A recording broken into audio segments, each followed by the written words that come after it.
guys, welcome to Podimas, podcast pengabdian masyarakat. Halo, Assalamualaikum warahmatullahi wabarakatuh. Kembali lagi di Podimas, podcast pengabdian masyarakat. Perkenalkan, nama saya Mayang Sari, mahasiswi Umrah dari Prodi IAIN Angkatan 2019. Di sini saya akan menemani para narasumber-narasumber kita dengan tema aktivis Umrah bercakap.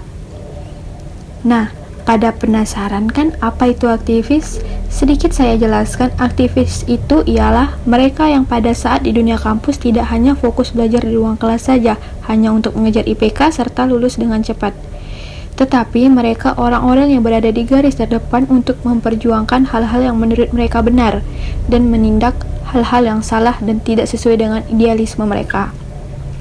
Baik, mungkin itu sedikit penjelasan dari saya. Langsung saja nih, masuk ke perkenalan dengan narasumber-narasumber, serta mengetahui apa sih sebenarnya aktivis itu. Kebetulan narasumber kita ada dua nih, jadi kita mulai dengan memperkenalkan diri dulu. Dari Bang Rama, kepada Bang Rama mungkin bisa memperkenalkan dirinya. Baik, Assalamualaikum warahmatullahi wabarakatuh. Waalaikumsalam. Perkenalkan, nama saya Khairil Ihsan Ramadhani, biasa dipanggil Rama. Saya dari Universitas Maritim Raja Ali Haji, Prodi Ilmu Pemerintahan Angkatan 2015. Oke, terima kasih Bang. Selanjutnya kepada Bang Wahyu, mungkin bisa memperkenalkan dirinya. Oke. Oh ya, salam kenal buat semuanya. Assalamualaikum warahmatullahi wabarakatuh. Perkenalkan, namaku Wahyu Ramadhan Wibisono. Aku dari program studi pendidikan kimia Universitas Maritim Raja Ali Haji. Mungkin itu aja deh untuk perkenalan di awal. Oke, terima kasih Bang. Nah, langsung saja ya kita masuk ke pertanyaan nih Bang. Pertanyaan yang pertama, menurut abang-abang, apa sih arti sebenarnya aktivis itu? Ada atau pernah nggak sih timbul rasa takut atau grogi saat menyampaikan orasi di kalangan banyak orang? Kita mulai dari Bang Wahyu dulu ya. Kepada Bang Wahyu mungkin bisa langsung dijawab. Kalau dari aku sendiri ya, untuk pengalaman aku selama ini ketika orasi ada rasa takut atau tidak, untuk pertama kalinya itu ada rasa gemetar lah, kalau bilangnya gemetar, ada rasa siap gak siap, pasti ada tuh untuk pertama kalinya. Tapi seiring berjalannya waktu, seiring berulang kali mencoba untuk orasi, hal itu bisa dikondisikan, dalam artian pribadi itu makin siap gitu. Oh, udah tahu nih kalau orasi itu nanti keadaannya kayak gini, kondisinya kayak gini. Jadi dari pribadi itu sudah mengevaluasi kebiasaan-kebiasaan orasi itu seperti apa. Jadi untuk rasa takut itu biasanya dari awal aja sih. Tapi untuk seterusnya ya paling tinggal kesiapan mental aja. Itu bisa dikondisikan lah seiring berjalannya waktu dan seiring banyaknya pengalaman. Menurut aku sih gitu aja gitu untuk orasi. Wah, keren ya jawabannya teman-teman. Nah, lanjut deh kita ke narasumber selanjutnya. Mungkin Bang Rama bisa langsung menjawabnya. Jadi gini, jawab ya. Jadi kalau untuk sebelum melakukan orasi itu tentunya adalah namanya istilah kajian. Ibaratkan dalam orasi itu adalah mimbar bebas yang dimana kita bisa menyampaikan pendapat di muka umum. Nah, sebelum menuju ke tahapan ke sana itu tentunya adanya kajian terlebih dahulu, kemudian adanya namanya diskusi yang itu dibahas bersama-sama oleh kawan-kawan atau rekan-rekan di dalam organisasi. Nah, ketika itu semua tuntas, nah barulah kita bisa menyampaikan pendapat di muka umum. Nah, tentunya ada perlu rangkaian dulu. Ketika itu sudah matang, baru kita boleh turun. Nah, itulah yang menjadi gagasan kita, itulah yang menjadi landasan kita berani gitu untuk menyampaikan pendapat di muka umum gitu. Jadi tidak perlu takut ketika itu menurut kita sudah benar gitu. Oke, jawaban narasumber kita hari ini sangat-sangat luar biasa ya teman-teman.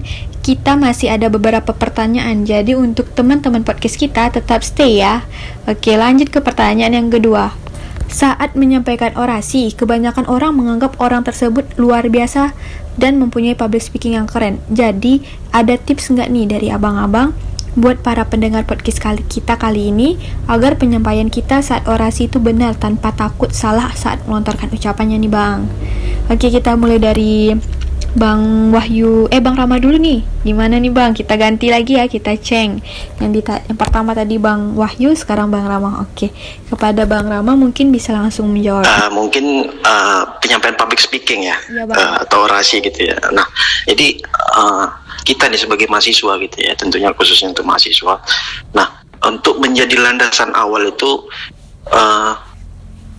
alangkah baiknya itu adalah membaca buku atau kemudian membaca jurnal-jurnal, ya menggali dulu wawasan yang lebih luas, sehingga ketika kita menyampaikan public speaking atau kita berorasi atau kita berretorika itu kaya gitu akan dengan bahasa-bahasa yang kita dapati atau apa yang sudah kita baca di buku apapun, di jurnal-jurnal apapun itu. Nah, sehingga ketika kita berorasi jadi kompleks gitu bahasanya kita. Jadi memang tepat dengan lugas bahwasanya memang itu adalah bahasa dari kita yang kita sudah pelajari, yang kita sudah matangkan dari proses-proses tersebut. Mungkin itu. Oke, buat para pendengar boleh nih diikutin caranya dari Bang Rama. Tips-tipsnya nih sangat bagus nih, agar penerus aktivis tidak berkurang ya Bang ya. Dan tambahan juga, nah ketika lanjutan daripada itu adalah kita terus mengulang-ulang, kita belajar dari sendiri. Ketika kita sudah membaca buku nih, kita juga mulai gitu belajar gitu. Ya mungkin bisa kita coba diri sendiri, kemudian kita sampaikan dengan kawan-kawan sesama di organisasi. Nah itu kan dalam organisasi adalah proses belajar kita sama-sama. Nah disitulah makanya kita ya bisa belajar berorasi, berpublic speaking, atau ya apapun itulah yang berkaitan dengan public speaking. Nah seperti itu. Oke, jawabannya sangat luar biasa ya Bang ya. Oke, selanjutnya kepada Bang Wahyu mungkin bisa langsung dijawab saja nih Bang. Gimana nih Bang tips-tips dari Abang nih? Kalau dari aku sendiri, nah gini, biasanya kan ya ketika misalkan ada aksi mahasiswa tuh kan, ada yang pengen orasi, ada yang pengen orasi. Dan biasanya itu ya kalau pengen orasi, penyampaiannya harus sesuai dengan substansial kita saat aksi gitu kan. Nggak mungkin dong ketika aksi orasinya pun jauh berbeda dari apa yang kita aksikan gitu. Nah persiapannya ya pastinya kita punya persiapan. Satu, kita sering baca kajian atau kita sering baca-baca buku. Itu gunanya apa? Kalau dari aku sendiri, gunanya baca buku itu ya bikin kita perkaya kata-kata. Kita punya banyak kosakata, punya banyak tabungan kalimat-kalimat. Jadi ketika kita pengen orasi, terus menyampaikan substansial kita udah punya persiapan nih kata-kata yang elok untuk disampaikan di ranah umum gitu, di depan orang banyak. Nah, ini hal ini juga bisa berkorelasi dengan mental ya. Ketika mental semakin siap, itu pikiran kita semakin tenang. Ketika pikiran tenang, untuk menyampaikan setiap kata-kata itu bisa dikondisikan juga dengan baik. Nah, kalau dibilang orang orasi itu bisa public speaking, mungkin aku juga tidak bisa menepiskan hal itu, tapi mungkin yang bisa aku bilang adalah ketika orang orasi ya yang bisa disampaikan adalah hal-hal substansial dari bagian dari tuntutan aksi. Kira-kira seperti itu aja. Untuk masalah pemilihan kata, pemilihan diksi, pemilihan kalimat, itu bisa dikondisikan berdasarkan kapasitas dan kapabilitas orang masing-masing. Seperti itu sih menurutku. Wah, terima kasih atas jawabannya ya Bang ya. Pertanyaan dan jawaban yang sangat luar biasa nih dari narasumber kita kali ini. Next, lanjut pertanyaan ya Bang ya.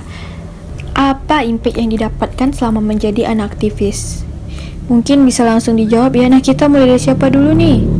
Dari Bang Wahyu aja dulu kali ya. Oke, kepada Bang Wahyu mungkin langsung dijawab. Kalau ditanya seperti itu, aku pribadi nggak pernah nih merasa kalau aku juga bagian dari sebutan aktivis kampus. Cuma kalau dari perspektifku sendiri ya, menjadi aktivis kampus berarti menjadi bagian dari orang-orang yang bisa mewakili kepentingan-kepentingan yang tidak bisa diwakilkan gitu. Jadi ibaratnya ada kawan-kawan yang tidak bisa menyuarakan, nah selagi kita masih bisa menyuarakan, kita bantu menyuarakan gitu kan kira-kira. Nah kalau keuntungannya ya biasanya untuk jadi seorang aktivis itu biasa yang bisa dapatkan rewardnya adalah ya kita punya banyak kenalan, kita punya relasi, punya banyak kawan. Apalagi kalau kita bisa ketahui sendiri, namanya universitas itu punya banyak fakultas, punya banyak jurusan, dan banyaknya setiap jurusan itu juga punya banyak mahasiswa, dan nggak bisa kita pungkiri juga nggak mungkin semua mahasiswa tuh kita kenal gitu kan. Nah jadi dari untungnya jadi seorang sosok lah, misalkan kalau disebut aktivis, ya kita salah satunya bisa punya banyak kawan, punya banyak relasi. Itulah yang mungkin menjadi salah satu keuntungan gitu ya. ya bahasa kasarnya kalau orang-orang bilang ya punya eksistensi lah gitu. Terima kasih atas jawabannya ya Bang ya. Oke, lanjut ke Bang Rama. Boleh nih Bang, langsung dijawab nih Bang. Gimana nih Bang? Ya kalau aktivis nih ya kalau bisa saya katakan mungkin mahasiswa yang berkecimpung di dalam organisasi aja deh ya. Nah, jadi kalau impact dari tersebut adalah ya alhamdulillah itu sangat banyak ya. Jadi, terutama ketika kita menghadapi dunia kerja, kemudian pengalaman-pengalaman yang kita sudah dapati, kemudian kita juga banyak relasi atau kawan-kawan, bahkan kalau kita memang sudah berorganisasi sudah lama dan memang berjenjang, nah itu mungkin kita bisa mendapatkan kawan se-Indonesia gitu dari jaringan-jaringan organisasi. Nah, kemudian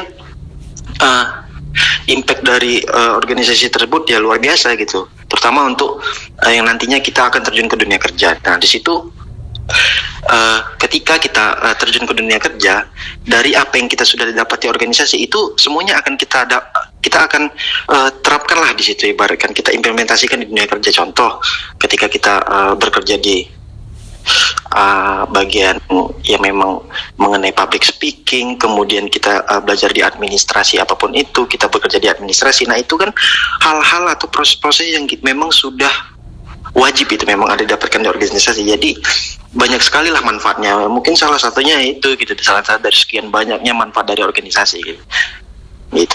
Dari mahasiswa yang berkecimpung di organisasi atau bisa disebut aktivis. Nah, ketika kita memegang embel gitu ya sebagai seorang mahasiswa, nah tentunya kita ini kan banyak dari latar belakang, ada itu dari perkotaan, ada yang memang dari desa atau kampung. Nah, itu banyak ya kita bisa buat untuk daerah kita. Apa yang menjadi persoalan-persoalan di daerah kita atau di desa kita itu kita bisa selesaikan. Ya, itu impact-nya atau manfaat dari organisasi yang kita implementasikan ya di tempat kampung halaman kita atau di desa kita. Jadi dengan konsep ataupun dengan gagas-gagasan kita juga bisa membangun kampung kita atau membangun desa kita yang memang kita berasal dari situ. Kemudian persoalan-persoalan atau konflik-konflik yang ada itu kan tentunya kan setiap daerah atau setiap desa itu mempunyai masalah-masalah sosial yang berbeda-beda gitu. Nah, ketika kita memang berpegang teguh kepada embel-embel mahasiswa itu ya, kita juga itu menjadi suatu kewajiban kita gitu untuk menyelesaikan persoalan-persoalan tersebut gitu. Nah, mungkin itu. Wah, oke. Terima kasih atas jawabannya Abang-abang. Next nih, lanjut ke last question, yang dimana pertanyaan ini mungkin sangat ditunggu-tunggu oleh para pendengar podcast kita kali ini. Gimana nih, pada penasaran kan? Apa nih pertanyaan yang keempat? Oke, lanjut ya. Pertanyaan, Abang Rama di sini punya pacar nggak sih? Ya, punya. Punya ya. Oke, kalau punya, resiko apa yang didapatkan pacar abang selama pacaran sama abang nih? Mengingat abang ini kan anak aktivis, yang dimana aktivis ini kan mungkin kayak apa ya namanya, kayak disukai lah banyak sama orang gitu kan? Ya gimana nih bang? Ya, alhamdulillah gitu ya. Ketika ya punya pasangan atau pacar gitu ya, ya yang terlebih dahulu adalah kita melihat dulu gitu, apakah pasangan kita satu frekuensi. Nah, ketika pasangan itu satu frekuensi dengan kita, apalagi memang latar belakangnya sama-sama organisasi, itu akan menjadi hal yang luar biasa ya. Karena apa gitu? Nah, ketika kita ya biasalah mahasiswa organisasi itu banyak keresahan-keresahan yang ada. Nah, itu bisa menjadi hubungan yang berkualitas, yang dimana hubungan tersebut adalah membahas tentang menyelesaikan persoalan-persoalan di dalam organisasi, kemudian perbincangan-perbincangan mengenai situasi yang ada. Nah, itu yang menjadi hubungan itu ya berkualitas. Boleh gitu berpacaran, tapi alangkah baiknya ketika kita berkecimpung di satu organisasi ya memang ya harusnya memang satu frekuensi dengan kita gitu. Wah, nih tuh dengar ya, gimana tuh sarannya tuh dari Bang Rama. Kita tanya nih ke Bang Wahyu, gimana nih Bang? Abang punya pacar nggak nih Bang? Aduh, gimana oh nih? kalau itu belum rezeki untuk sekarang, belum ada. Buat para pendengar nih, abang kita nih belum mempunyai calon nih Bang. Calon nih, jadi buat para pendengar boleh nih langsung di stalking IG-nya ya. Nih pertanyaan nih Bang, Abang nggak punya nih ya pertanyaan, jadi gimana nih bang? Kalau misalnya menurut abang aja nih, kalau mempunyai pacar dengan apa resiko yang didapatkan selama berpacaran sama anak kecil gitu bang? Menurut abang nih? Iya. Kalau perspektifku ya gitu ya, boleh, berdasarkan dari kenalanku juga yang sering aksi misalkan gitu kan, ketika punya pacar ya mungkin memang harus pandai manajemen waktu ya gitu, karena tantangannya menjadi seorang mahasiswa aja ya, kita harus membagi waktu terkait tugas, terkait kuliah. Nah ini tambah lagi menjadi aktivis, bahwa kita berarti harus punya manajemen waktu lagi untuk bagi tugas ketika kita kajian misalkan atau organisasi.